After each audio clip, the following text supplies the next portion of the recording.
Welcome to the Languages Pedagogy podcast, this little corner where we actually just gather a lot of teachers from around the world. Many from each corner of the world talking and having the same goal. Languages, multilingualism, learning languages, any language, regardless of the political perspective or whatever. Today we're going to have another wonderful guest. I'm so lucky to have such a great people here. I never thought I was going to bring so many good, amazing teachers here. And it's my privilege to be sitting down here with the one and only Luana Borges. No, I messed it up. All right. No, you didn't. Welcome to this little corner. Please introduce yourself. Let us know. Let the audience know who you are, what you do, and maybe a little bit of what we're going to be speaking today. Okay. Hi, everyone. I'm Luana. And as I was introduced, I'm also a teacher.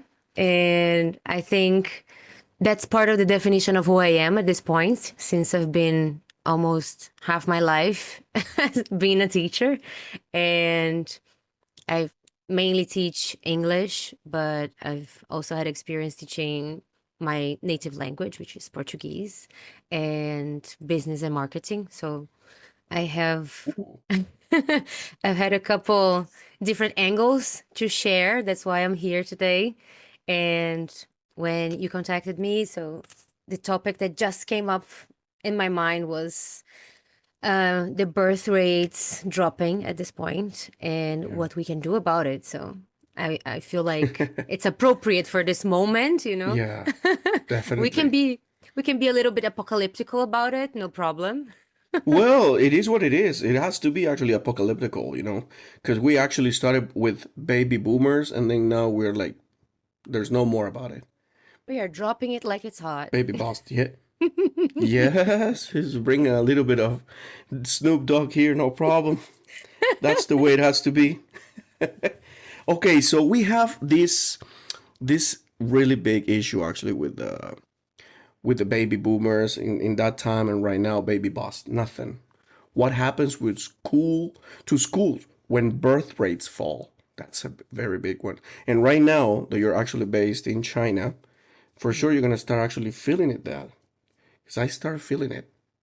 Yeah. And it's hitting actually a lot. I never thought I was gonna be like witnessing like firsthand something like the birth rate falling like 6 feet under. It's crazy.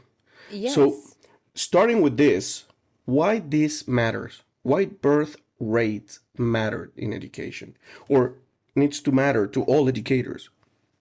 Well, in a very simplified way, no children, no need for schools, right? That's it. Very simplified. But, in a market perspective, it's a matter of demand and supply, right? Mhm. So we are going to have this shift where we will still have the same amount of schools we had before, but we will not have the same amount of children to fill it. Exactly. And then we have lots of questions about how to deal with that, right? So we have changes that are already happening because here in China things change in a speed we can barely afford to handle. True. So we have That's school true. closures, we have new policies from one Which is night. worst, yeah. Yeah, and it just happens, on a morning you wake up, there's some news and everything is different. Yes.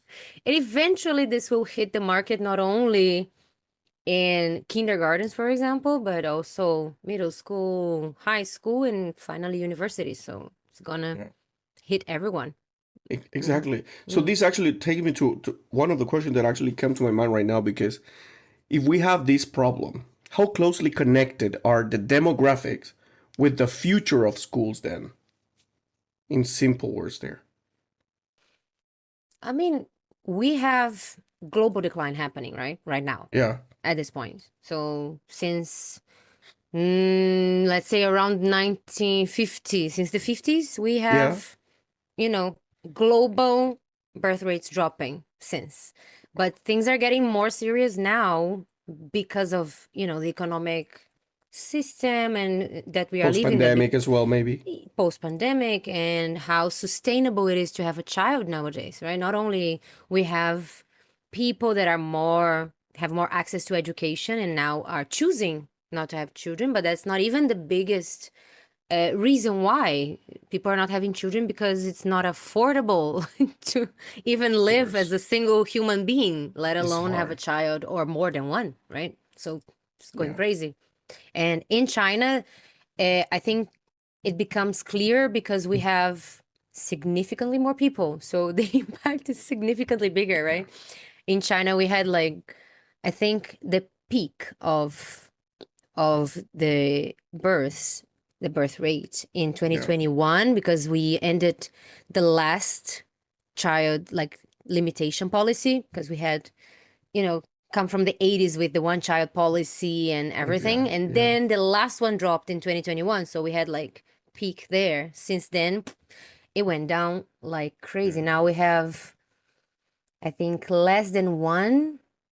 The rate, the fertility rate is less than one per person. So per woman. That's shocking. Yeah. Of course, of course. I mean, let's not move on to these other to this other topic. Yeah, of course, women. Of course. No, because So, that's how it's measured, right? So it yeah, measures by yeah, women, like how many kids a woman has. So yeah. yeah. It's So true. So imagine. it sounds like a trend. Do you think this is a temporary trend or a long-term transformation now? I would say it's a long-term transformation because of generational trends, generational mindsets shifting. Hmm. So I believe that this is where things are going, with more women, with more access to education and more focus on Hmm. careers and everything. This Yeah. will also contribute. One thing will lead to another, you know. Cool. So should educators worry about this? Yes. So what should we do We then? should. We should. Grab your backpack and just I can tell look you for another why. career. I can use my own experience in China as an example, right? When I first came to China 7 years ago, and it's been a long Sure. time. It's So been a how long old are you time. right now? 22? Yes. Okay. Wow, you were so right. Oh, my God. Gut feelings are, Language on teacher. spot. Yes. No, I'm 34. It's okay. No, you don't have, Yeah, it's okay. I No, I I don't don't feel believe like you. I cannot believe that. Oh, I gee. love no, I love my age. I love aging. I think I'm finally getting to be as grumpy as I am, like Very good. so yeah, so when I arrived in China 7 years ago, we had one organization, let's say, one sort of organization. At this point, I have already worked with, every single age range. So from Wow. kindergarten, primary, middle Mm. school, high school, so adults, so the whole system. Yeah. And Wow. when I arrived, there was this organization, right? These extra classes or training centers were a big Mm. hit 7 years ago. Big, big Yeah. hit. Kids would go to training centers after school. And here in China, for those who don't know, kids have classes from 7:30 a.m. to 5:30, 6 p.m. Yeah. And then they had extra classes every single evening until 9 p.m., let's say, and weekends. So it was Exactly. insane. Yeah. So you can imagine the cost of having one child, like, and affording all these things, plus the competitivity of, you know, China.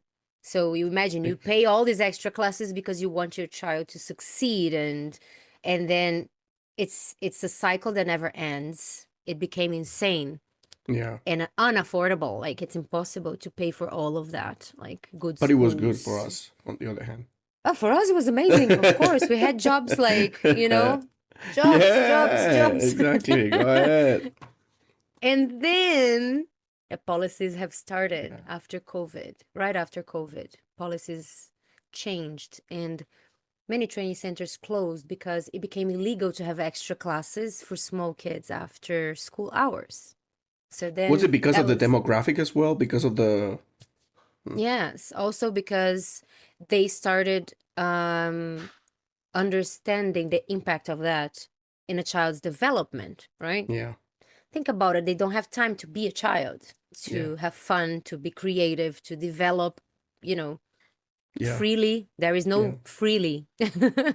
There's no freedom So, here. Yeah, exactly. In that no. sense, of course. I remember the conversations I would have at, with friends, with coworkers. You go to the shopping mall on weekends and you don't see teenagers Yeah, because they're studying. They don't have time. And that was very sad. So I definitely. believe I believe that's another reason why policies have been implemented, to Exactly. make it healthier and less competitive. Yeah, Exactly. I believe so too. I think children need to actually just have the time to grow up and to grow in a really nice environment. I mean, learning by playing or something like it. I think that's the way it has to be.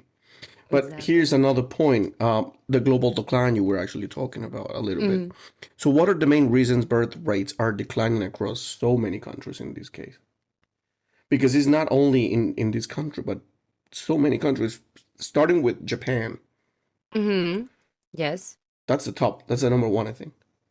And that's then number little by one. little, it's moving, it's transitioning to China, South Korea, and then little by little, all the other countries.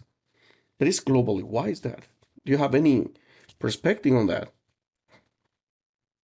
Well, I might be going on completely off range and just my opinion, but my opinion has a lot to do with socializing and Mm. people actually interacting.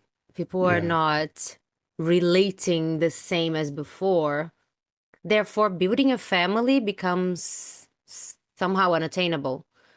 yeah, Plus the stress, plus the work, plus the how unaffordable it is to have a child, exactly.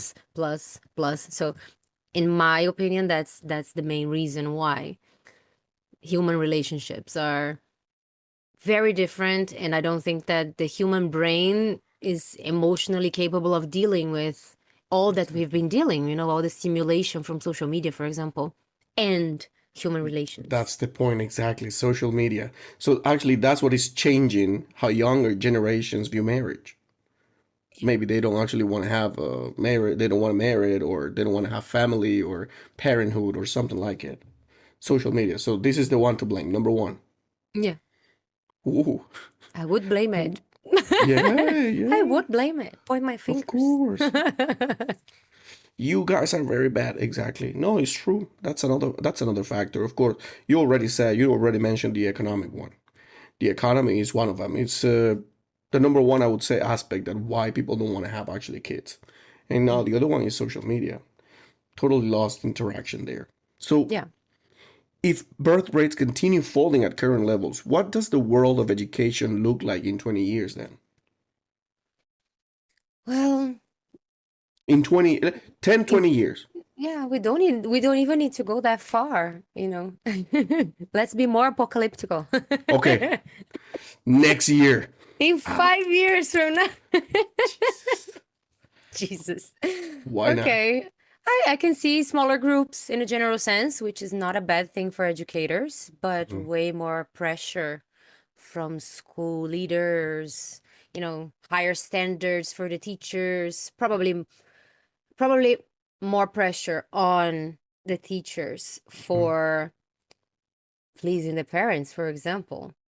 Ooh, Yeah, and that's a qualification sensitive also. nerve. Yes, it's a sensitive nerve, and I'm gonna go there. So you're gonna get like, Yeah. Qualification also, it's gonna be, you know, undeniably more important than it is now because where? as we know, because we have a high demand for teachers, like usually the demand for teachers is higher than the demand, like for students. You understand? Yes, but Like I remember people telling me like the good thing about being a teacher is that you always have a job because you people always need hmm. teachers, right? But here That comes actually the point that I was telling you about. mm, Nobody actually goes to a doctor knowing that that doctor doesn't have a degree. Same yes. thing happens with teachers. Why would I go Mm. actually to a teacher if I know that person doesn't have a degree, right? Well, in China, that's a little bit different. Why you wanna you are leading me to go there. Do you want me to talk about the native No, go speaker ahead. thing? No, no. My God. No, we're gonna have a long to talk That's there. another topic. Yeah. That's off But topic. it's part of it because it's part of it. Not only nativism, but also the fact that most of the teachers here are totally unqualified.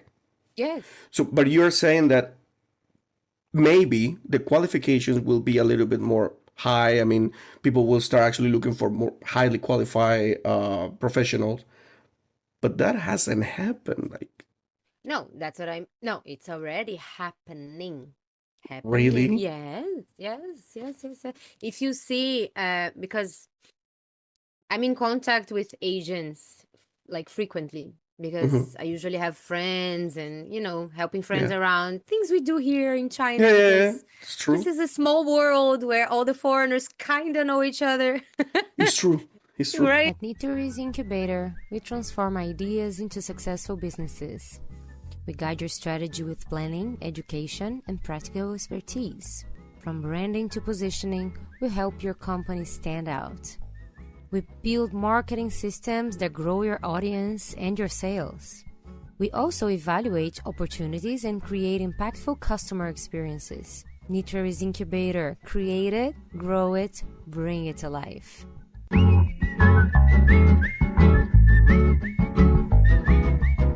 It's true. Right? I mean, we've never spoke before, but we have a friend in common already. It's insane. We are in the same group already. We are in the same group already.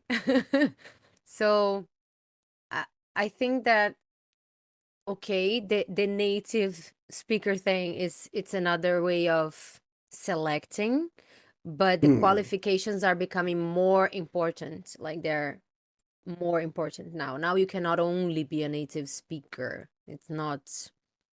Ooh, I wish It's I could see not that. yeah. Depend Haven't of course, seen it. if you're talking about smaller cities, maybe not, but bigger cities definitely. It's Hmm. now you have to be qualified.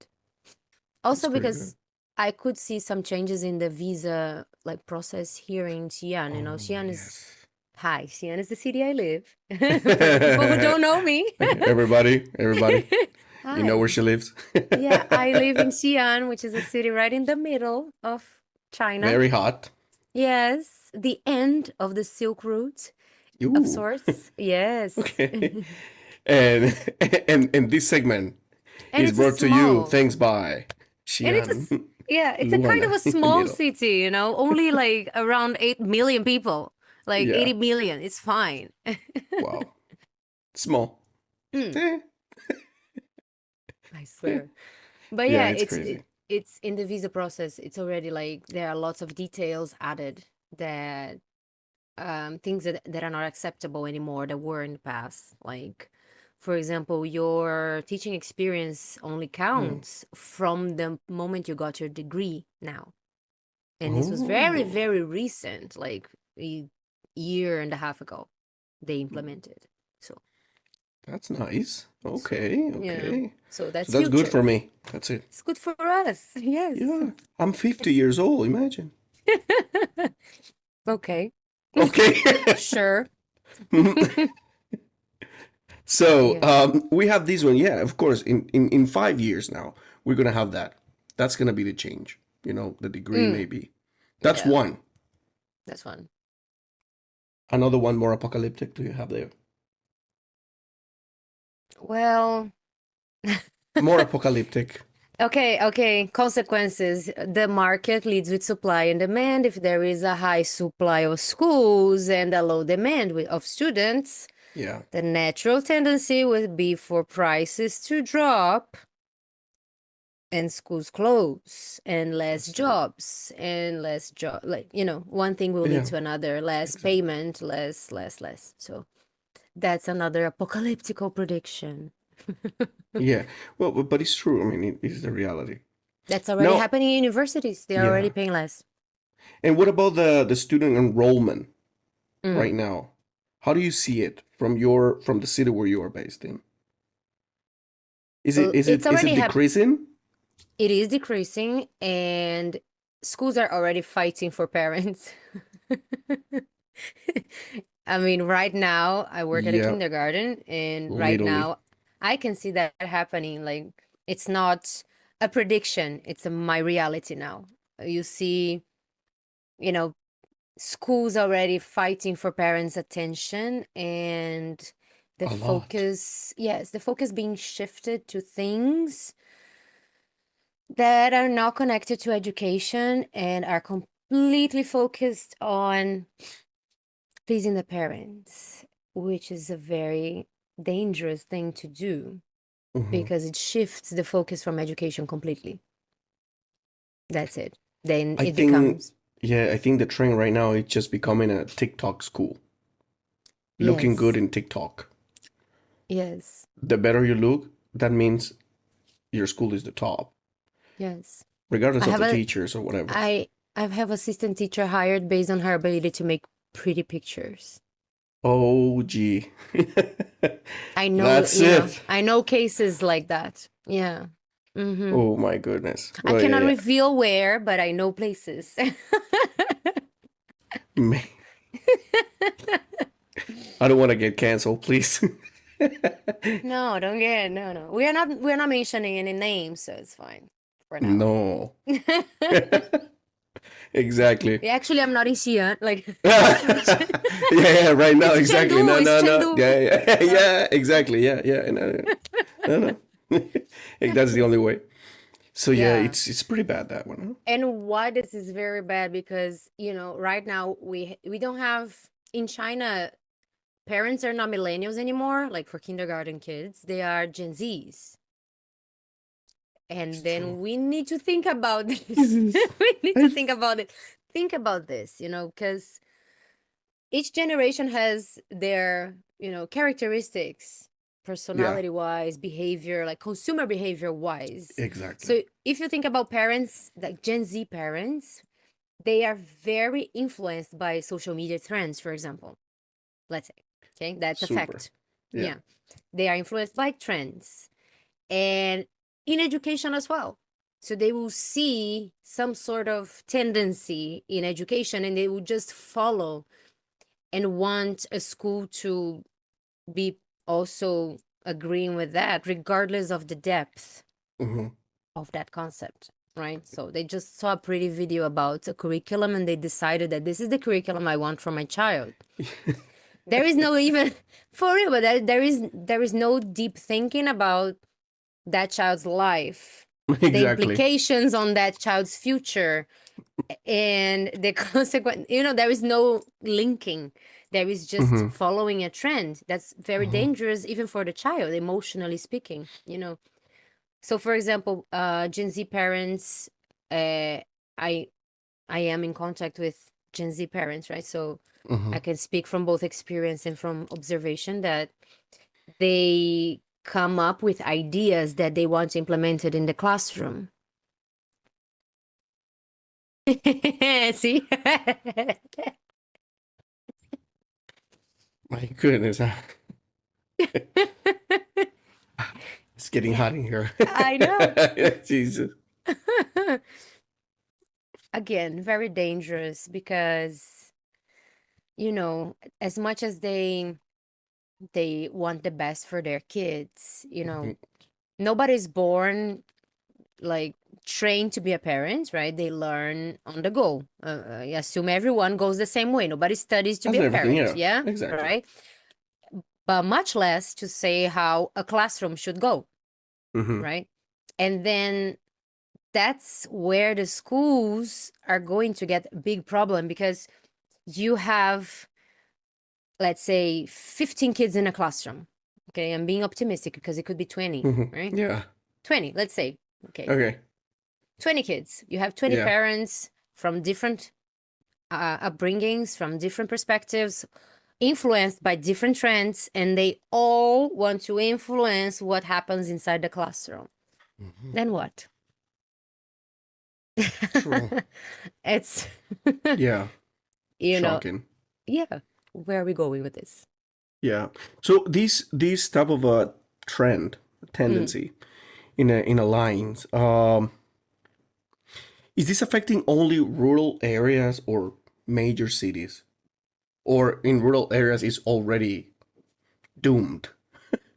Is already doomed, but now it's crossing actually to the big cities, and the big cities are actually going lower and lower little by little. How do you see it? I see big cities as setting the tone of what should be Mm, expected. That's how I see it. I don't have as much knowledge mhm.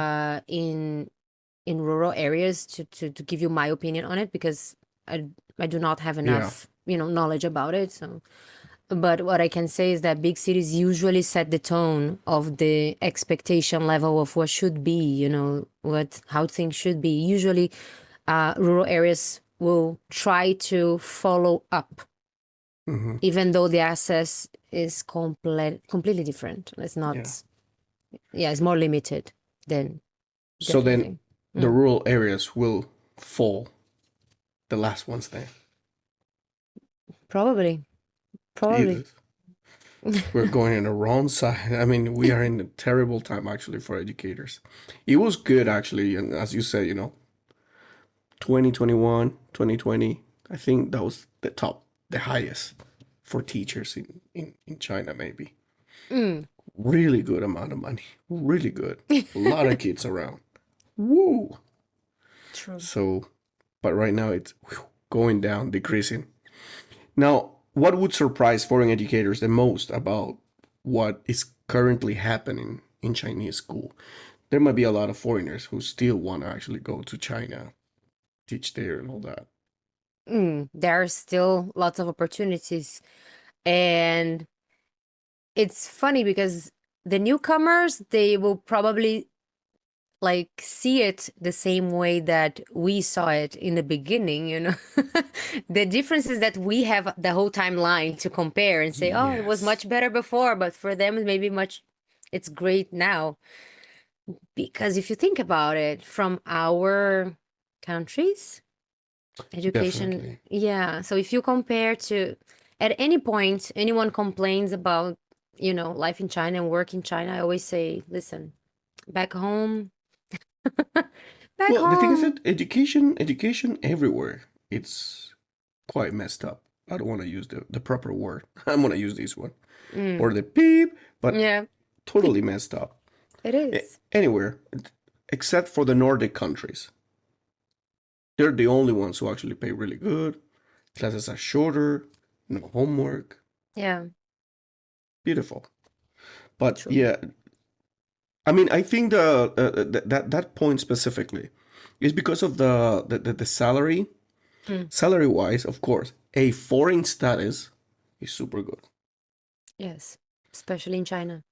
Oh yes, Hmm. but the situation in education is in Mm, salary regarding salaries is the same.